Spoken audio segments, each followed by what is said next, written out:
जिल्हा परिषद पशुसंवर्धन विभागातील बोगस अपंग संजय गाडगे यांची अपंगांच्या अपंगत्वाची फेरपडताळणी करा।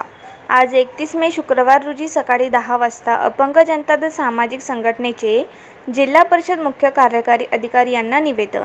जिल्हा परिषद अमरावतीमध्ये नांदगाव खंडेश्वर पंचायत समिती अंतर्गत पशुसंवर्धन केंद्र श्रेणी 2 फुपगाव येथील कार्यरत अपंग अनुशेषमधून नियुक्ती मिळवलेले बोगस अपंग संजय शांताराम गाडगे यांनी डॉक्टरांसोबत आर्थिक संगनमत करून अपंग प्रमाणपत्र कर्णबधिर प्रवर्गाचे बनवून घेतले असल्याचे निदर्शनास येत आहे।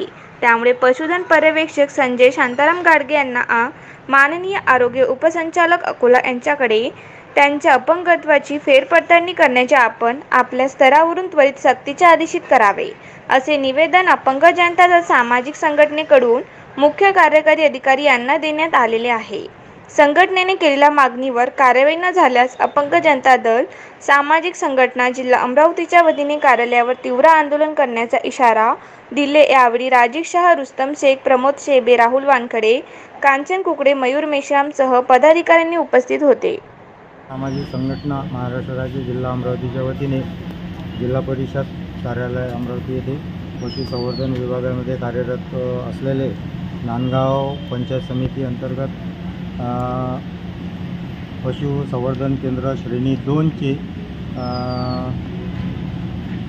फुपगाव येथील कर्मचारी जे बोगस अपंग अनुशेषमधून नियुक्ती भरती करून लागलेले आहे संजय शांताराम गाडगे यांच्या अपंगत्वाची फेरपडताळणी करण्यात यावी याकरिता आम्ही आज संघटनेमार्फत निवेदन दिलेलं आहे। कारण त्यांनी डॉक्टरांसोबत आर्थिक संगनमत करून त्यांचं जे अपंग नसतानासुद्धा अपंग प्रमाणपत्र बनवून घेतलेलं आहे आणि त्या आधारे ते आज रोजी त्या ठिकाणी कार्यरत आहे। तरी त्यांच्या अपंगत्वाची फेरपडताळणी ही आरोग्य उपसंचालक अकोला यांचे मार्फत करण्यात यावी यासाठी आज रोजी आम्ही हे निवेदन या ठिकाणी जिल्हा परिषद शिवसाहेब यांना दिले आहे।